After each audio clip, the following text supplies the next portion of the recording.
பாலச்சந்தர் நாங்கள்லாம் ஒரே சமயத்தில் தான் ட்ராமா போட்டோம். நான் கொஞ்சம் கூட பாலச்சந்தர் டைப்பில் போகவே இல்லை. நம்மால் இது முடியாதுன்னு தெரிஞ்ச உடனே நல்ல ட்ராமாவை கிண்டல் பண்ண ஆரம்பித்தேன்.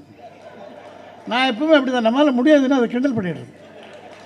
நம்மளால் உருப்படி எதுவும் செய்ய முடியாதுன்னு உருப்படியாக இருக்கிறவன கிண்டல் பண்ணிவிடு, அவ்வளோதான்.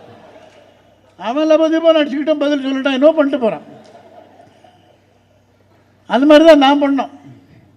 அப்போல்லாம் இங்கே மோகன் சொன்ன மாதிரி எத்தனை நல்ல drama, TKS brothers, Sahasranamam, Balachander, major Sundararajan, Seshadri, YGP, ஒரு டாக்டர் ராமமூர்த்தி கல்கி ட்ராமாலாம் போடுவார். அது இப்படின்னு பார்த்தீங்கன்னா ஒரு நாளைக்கு ஒரு 10-15 நல்ல நாடகங்கள் நடந்து கொண்டிருக்கும்.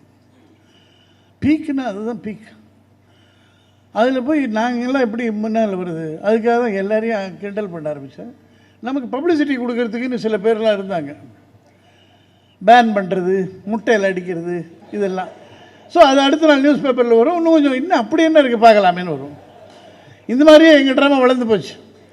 பாலச்சந்தருக்கு இந்த பப்ளிசிட்டிலாம் தேவைப்படல. பாலி சொன்ன மாதிரி பர்ஃபெக்ஷனிஸ்ட். எங்கள் ட்ராமா பாலி சொன்னார், இது எதுவாக இருந்தாலும் யாராக இருந்தாலும் ஆக்ட் பண்ண வைப்பார், மீடாஸ் டச் அது இதுன்னு. அதெல்லாம் பாலச்சந்தரால் முடியாத தோற்று போன இடம் ஒன்று உண்டு. என்னை நடிக்க வைக்கணும்னு எவ்வளவோ ட்ரை பண்ணார்,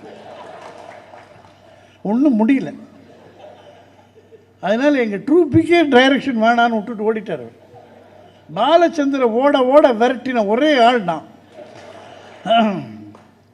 என் ட்ராமா 3 டைரக்ட் பண்ணார். Wait and see, first why not, wait and see. இல்லை இங்கிலீஷ்லேயே இருக்குன்னு பார்க்காதீங்க, அது வேறு ஒரு தடவை டிகேஎஸ் எங்கள் ட்ராமாவுக்கு ப்ரிசைட் பண்ணார். தமிழ் நாடகங்களுக்கு இந்த மாதிரி இங்கிலீஷ் பேர் வைக்கக்கூடாதுன்னார். நான் உடனே எழுந்தேன், சரி இனிமேல் இங்கிலீஷ் பேர் வைக்கல, எங்களுடைய அடுத்த நாடகத்தினுடைய பேர் கோ வாடிஸ் அப்படின்னு விட்டேன். அது லாட்டின். இந்த மாதிரி விதண்டாவாதம் பண்ணுவீங்களே தவிர அப்படின்னு ஏதோ சொன்னார். பட் இதுதான் எடுபட்டது. எப்பவுமே நம்ம கொஞ்சம் வக்கரமாக எதனா பண்ணால் அது பெட்டராக இருக்கும். இதில் வெயிட் அண்ட் சி, அதுக்கப்புறம் வாட் ஃபார்னு. பாலச்சந்தருக்கு என்னென்னா ஒரு சீரியஸ் சீனாக இருக்கணும். எனக்கு என்னென்னா எங்கெங்கே முடியுமோ அங்கே காமெடி இருக்கணும். இது ரொம்ப கிளாஷ் வரும். பாலச்சந்தர் என்ன பண்ணுவார், இந்த சீனில் இது கிடையாது, கட், இது கட் அப்படின்னு. நான் என்ன பண்ணுவேன், ஸ்டேஜில் போய் அதை பண்ணிவிடுவேன். அங்கே பாலச்சந்தர் வர முடியாது, டைரக்டர் தானே. வெளியில் வந்து கச்சாமச்சான்னு திட்டுவார்.